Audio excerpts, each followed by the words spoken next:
Pernah kebayang nggak sih gimana sebuah lokasi bisa total mengubah cara kita membaca data? Nah, kali ini kita akan bedah tuntas gimana Python menambahkan satu dimensi krusial, yaitu dimensi di mana, untuk mengungkap cerita-cerita yang selama ini terkubur di dalam data kita. Mungkin kedengarannya agak aneh ya menghubungkan data kesehatan sama lingkungan tempat tinggal. Tapi jawabannya ini penting banget loh.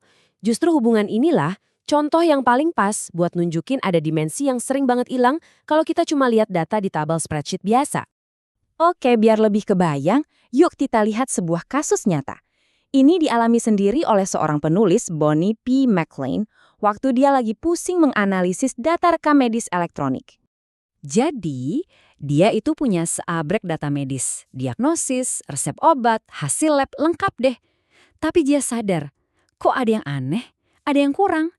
Tanpa tahu di mana pasien itu tinggal, apa dia tinggal di dekat taman yang asri atau malah di pinggir jalan tol yang bising, gambaran kesehatannya itu nggak akan pernah utuh.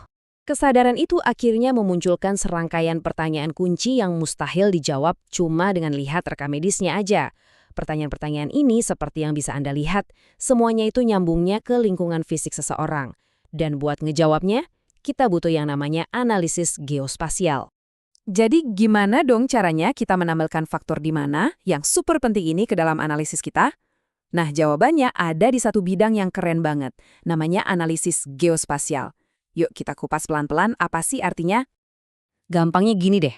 Analisis spasial itu intinya adalah memahami gimana lokasi bisa mempengaruhi suatu kejadian. Anggap aja data Anda itu lagi cerita. Nah, analisis spasial ini yang ngasih latar tempatnya. Tiba-tiba ceritanya jadi punya konteks dan jadi jauh lebih dalam maknanya. Nah, ini dia nih dasarnya. Hukum Tobler ini kedengarannya simpel, tapi justru inilah fondasi dari cara berpikir spasial. Aturan sederhana ini yang jadi panduan kita waktu nyari pola, dengan asumsi dasar kalau lokasi itu penting, dan sesuatu yang berdekatan itu kemungkinan besar saling berhubungan. Slide ini ngerangkum perbedaannya dengan jelas banget. Tanpa data spasial, Anda cuma tahu apa yang terjadi. Tapi begitu data spasial masuk, Anda juga jadi tahu di mana itu terjadi. Dan seringnya, kata di mana inilah yang jadi kunci buat ngerti kenapanya. Ini bukan lagi sekedar deskripsi, tapi udah jadi wawasan. Oke, konsepnya udah dapat. Sekarang kita pindah ke bagian yang paling seru, senjatanya. Kita bakal lihat kenapa justru Python yang jadi pilihan utama buat melakukan semua analisis geospasial ini.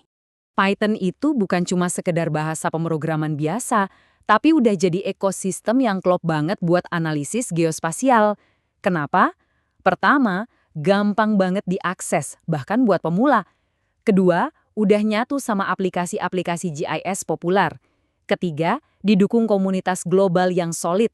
Dan yang terakhir, ampuh banget buat mengotomatisasi pekerjaan yang ribet. Nah, ini bukti nyatanya. Coba Anda lihat, itu adalah konsol Python yang jalan langsung di dalam QGIS, salah satu software GIS open source paling top. Artinya apa?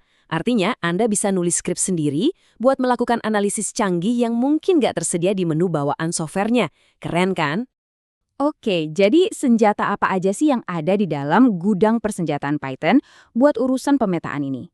Yuk kita kenalan sama beberapa library atau pustaka yang paling powerful dan sering dipakai. Ini dia 3 jagoannya di dunia Python geospasial. Ada GeoPandas yang bikin kita bisa ngolah data geografis segampang mainan spreadsheet. Lalu ada OSMX, ini luar biasa banget buat analisis jaringan jalan.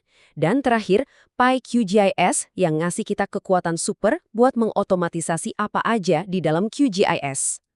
Dan ini nih yang bikin semuanya jadi game changer.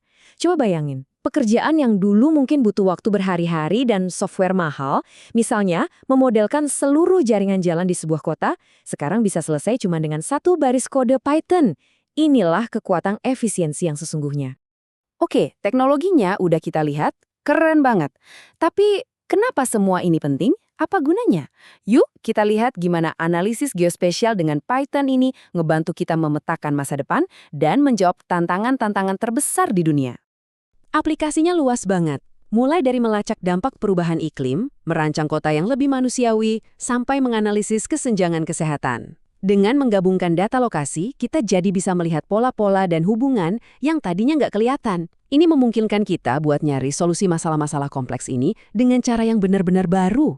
Dan mungkin bagian yang paling menarik dari semua ini adalah kekuatan analisis geospasial ini udah bukan lagi cuma milik institusi besar atau pemerintah. Berkat alat-alat open source kayak Python dan dukungan komputasi awan, sekarang siapapun, entah itu peneliti, jurnalis, aktivis, atau bahkan Anda sendiri, bisa pakai alat ini buat menjelajahi dunia di sekitar mereka. Nah, sebagai penutup, saya mau tinggalkan Anda dengan pertanyaan ini. Nanti saat Anda beraktivitas, coba deh lihat sekeliling Anda dengan kacamata spasial. Kira-kira pola tersembunyi apa ya yang ada di lingkungan Anda? Cerita apa yang bisa diungkap hanya dari sebuah lokasi? Terima kasih sudah menyimak bahasan kita kali ini.